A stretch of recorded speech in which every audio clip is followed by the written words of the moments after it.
आप सभी बच्चों को हमारे YouTube चैनल पे स्वागत है। आज हम बात करने जा रहे हैं एक बहुत ही स्पेशल टेस्ट के बारे में, जिसके बारे में जानना बहुत जरूरी है। उस टेस्ट का नाम है पैक सेल वॉल्यूम, यानी पीसीवी शॉर्ट फॉर्म में जाना जाता है। इसको एक और नाम से हेमेटोक्रीट नाम से जाना जाता है, या एचसीटी शॉर्ट फॉर्म में इसे जाना जाता है, या तीसरा भी इसका नाम है वॉल्यूम ऑफ सेलुलर एलिमेंट, यानी तीसरा नाम क्या है? Volume of cellular element. आज हम बात करने जा रहे हैं पैक सेल वॉल्यूम के बारे में। होता क्या है? बहुत ही इंपॉर्टेंट टेस्ट है जो लैब टेस्ट है। लैब टेस्ट यानी ब्लड टेस्ट है, ऐसा समझ लो। मैं बात करने जा रहा हूं कि पैक सेल वॉल्यूम। आप सभी को पता है कि भाई ये सेल मतलब कोशिका, किस सेल की बात कर रहा है? Packed cell. Packed cell volume किस सेल की बात कर रहा है? तो ब्लड सेल की बात कर रहा है। एक्चुअली ये सेल्स कौन है? तो ब्लड सेल। ब्लड सेल का आयतन, कहां आयतन देखा जाएगा? तो एक ट्यूब के अंदर, या किसी भी, आप देखोगे कि कोई भी ऐसा चीज हम लेंगे जिसमें हम उसकी आयतन को देख सकते हैं, माप सकते हैं परसेंटेज के हिसाब से। उसको मैं समझाऊंगा कि क्या करते हैं क्या नहीं करते हैं। आज हम बात करेंगे। देखो, सबसे पहले हम समझते हैं व्हाट इज ब्लड। देखो, ब्लड के बारे में आप एक चीज याद रखना, ब्लड एक हेटेरोजीनियस मिक्सचर है। Heterogeneous mixture, heterogeneous mixture. मैं क्यों बोल रहा हूं हेटेरोजीनियस मिक्सचर? हेटेरोजीनियस मिक्सचर की खासियत क्या होती है कि हेटेरोजीनियस मिक्सचर यूनिफॉर्मली मिक्स नहीं होता है।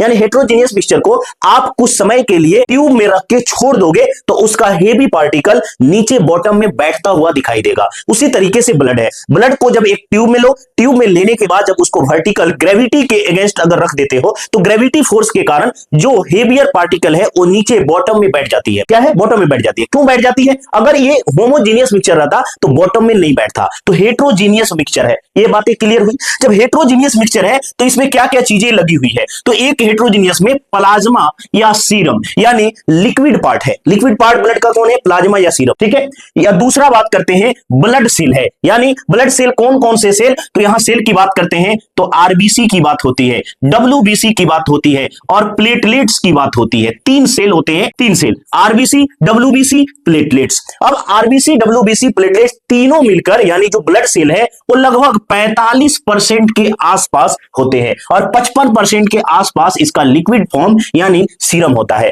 और सॉलिड फॉर्म किसको मानते हैं? यानी जो सेलुलर एलिमेंट है या आरबीसी, डब्ल्यूबीसी, प्लेटलेट है, ये सॉलिड फॉर्म है। सॉलिड फॉर्म क्यों मानते हैं? आपने 9th-10th क्लास में पढ़ा होगा कि जो सॉलिड होते हैं उसका शेप एंड साइज फिक्स होता है, यानी शेप एंड वॉल्यूम फिक्स होते हैं, आकार एवं आयतन फिक्स होता है, एक निश्चित जो है यानी डेफिनिट होते हैं। मैं आपको एक और चीज बता रहा हूं मेरे प्यारे बच्चे, आप इस चीज को समझना। जो आरबीसी होता है ब्लड के अंदर, अगर इसकी परसेंटेज देखी जाए तो अकेले ये 44% यानी 44% के आसपास होती है, और डब्ल्यूबीसी और प्लेटलेट्स दोनों को मिला दिया जाए तो ये टोटल 1% के आसपास होता है। दोनों मिलते हैं तो 45% बनते हैं। आप देखो कितना मार्जिन है। केवल अकेले रेड ब्लड सेल जो है कितना? 44% है, और डब्ल्यूबीसी और प्लेटलेट्स मिलाकर कितना है? तो 1% है। आपको मैं एक और चीज बता देना चाहता हूं मेरे प्यारे बच्चे, पैक सेल वॉल्यूम को क्या बोलते हैं कि भाई रेड ब्लड सेल वॉल्यूम के नाम से भी जाना जाता है। किसके नाम से जाना जाता है? रेड ब्लड सेल वॉल्यूम, यानी आरबीसी वॉल्यूम के नाम से भी जाना जाता है। किसको? पैक सेल वॉल्यूम को। यह भी चीज आपको याद रखने की जरूरत है। अब आते हैं हम मेन जो है इंपोर्टेंट बात पर। यानी हमने बोला कि ब्लड जो है हेटेरोजीनियस मिक्सचर है। जो भी हेटेरोजीनियस मिक्सचर होता है उसको फिजिकल मेथड द्वारा, किस मेथड द्वारा? फिजिकल मेथड द्वारा अलग किया जा सकता है। यानी आप ऐसा समझो, मिक्सचर में मिनिमम 2 या 2 से अधिक कॉन्स्टिट्यूएंट होते हैं, यानी 2 या 2 से अधिक सब्सटेंस होते हैं। तो 2 सब्सटेंस कौन है ब्लड में? एक प्लाज्मा है, एक ब्लड सेल है। यानी प्लाज्मा और ब्लड सेल को फिजिकल मेथड द्वारा अलग किया जा सकता है। वो फिजिकल मेथड कौन होगा? तो हम सेंट्रीफ्यूगेशन द्वारा अलग कर सकते हैं। एक और प्रोसेस है, यानी सेडिमेंटेशन द्वारा भी अलग कर सकते हैं। सेडिमेंटेशन क्या होता है कि ब्लड लो एक ट्यूब में और उसको ग्रेविटी के अगेंस्ट रख दो वर्टिकल में, और वो क्या होगा? कुछ समय के बाद उसमें हेवी पार्टिकल नीचे बॉटम में बैठे हुए नजर आएंगे।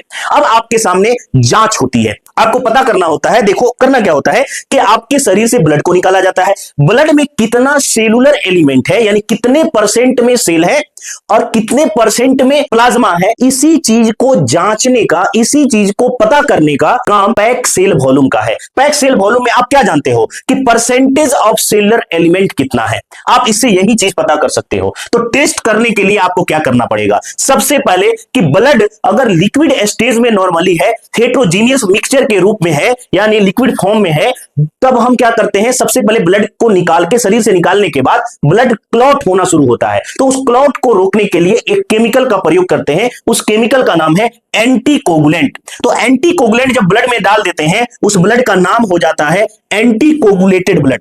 अब एंटीकोगुलेटेड ब्लड को हम पीसीवी ट्यूब में रखते हैं, पीसीवी ट्यूब में भरते हैं। ये आपका पीसीवी ट्यूब इधर बना हुआ नजर आ रहा होगा, ये एक पीसीवी ट्यूब है। एक साइड जो है क्या है, पूरा जो है कोई माउथ नहीं है, यानी बॉटम है, बंद है।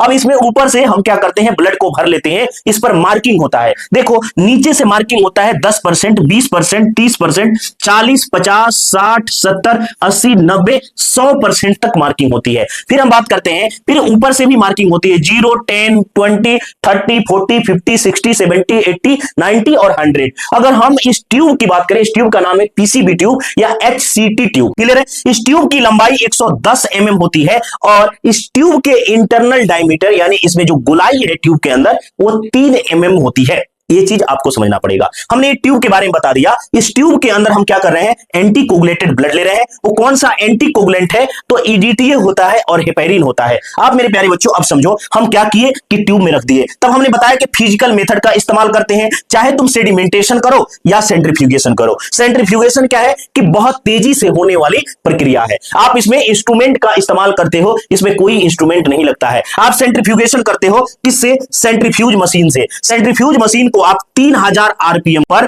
30 मिनट के लिए आप सेंट्रीफ्यूज करते हो। याद रखना, 3000 आरपीएम 30 मिनट के लिए सेंट्रीफ्यूज करते हो। अब उसमें जब सेंट्रीफ्यूज करते हो 30 मिनट के लिए, तो दो चीजें नजर आती है। एक आपको मैं यहां रेड कलर में आपको दिखाया हूं, ये रेड कलर में, यानी ये पूरा सेल जो है यहां बैठ गया है। सेल जो है नीचे बॉटम में, और ये लगभग 45% के आसपास है। क्या है, नॉर्मल रेंज में मैं बनाया हूं, 45% के आसपास है। जो इसके ऊपर वाला पार्ट है, ये सब लिक्विड है। क्या है, लिक्विड है, यानी ये प्लाज्मा है।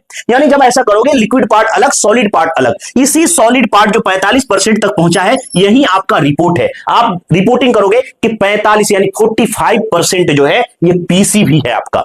अब आपको एक और चीज समझना होगा। ठीक है, हमने बोला कि भाई सेडिमेंट, जो सेडिमेंट होता है इसी को हम क्या करते हैं, बॉटम में बैठ जाता है, यही पैक सेल वॉल्यूम होता है। जो सुपरनेटेंट होता है, एक्चुअली अपर पार्ट की बात कर रहे हैं, जो लिक्विड पार्ट है, जो हल्का होता है, ये एक्चुअली जो है ये प्लाज्मा होता है। प्लाज्मा परसेंटेज इसको बोल सकते हैं। अब आगे आते हैं, आखिर इसका नॉर्मल रेंज क्या होता है। एक इंसान के अंदर, एक एडल्ट के अंदर नॉर्मल रेंज, एवरेज की बात करते हैं। अगर एवरेज की बात करते हैं तो मेल के अंदर ये 45% माना जाता है। प्लस माइनस 5 कर दो, प्लस माइनस 5 कर सकते हो। फीमेल के अंदर ये 42% माना जाता है, प्लस माइनस 5 कर सकते हो। अलग अलग बुक के अकॉर्डिंग, अलग अलग टेक्निक के अकॉर्डिंग, अलग अलग डाटा के अकॉर्डिंग अलग अलग नॉर्मल रेंज होते हैं। मेरे प्यारे बच्चों, एक और चीज समझो कि हमने बोला कि भाई ये आप टेस्ट करते हो, तो ये टेस्ट के क्या मायने हैं। अगर ये बढ़ा हुआ नजर आ रहा है तो क्या आपको क्लिनिकल सिग्निफिकेंस बताता है। अगर घटा हुआ नजर आ रहा है तो इससे क्या क्लिनिकल सिग्निफिकेंस पता चलते हैं। मेरे प्यारे बच्चों, इससे ये पता चलता है कि आप जो है इसे डायग्नोसिस कर सकते हो, डायग्नोस कर सकते हो एंड ट्रीटमेंट भी कर सकते हो। किसका,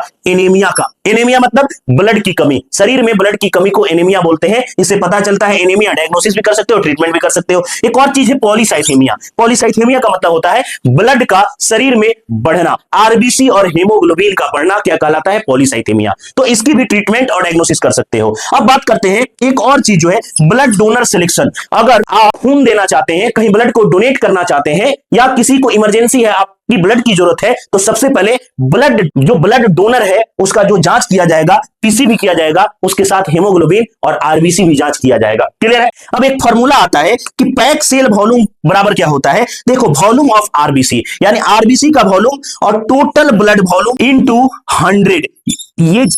ये जब फॉर्मूला लगाओगे तो ये फॉर्मूला से आपका जो है पीसीबी निकल जाएगा। आशा है कि आप सभी बच्चों को हमारा लेक्चर समझ में आया होगा। बहुत ही इंपॉर्टेंट लेक्चर है और आप सभी के सामने बहुत ही मेहनत करके लेक्चर बनाया जा रहा है। आप सभी जो है, आपको अगर लेक्चर पसंद आ रहा है तो आप हमारे चैनल को लाइक करें, सब्सक्राइब करें, शेयर करें। आपका लाइक, सब्सक्राइब और शेयर हमारे लिए मोटिवेशन है। क्लियर है? धन्यवाद। नेक्स्ट वीडियो में आपसे जो है मिलेंगे इरेथ्रोसाइट सेडिमेंटेशन रेट को लेकर। चलो ठीक है, धन्यवाद।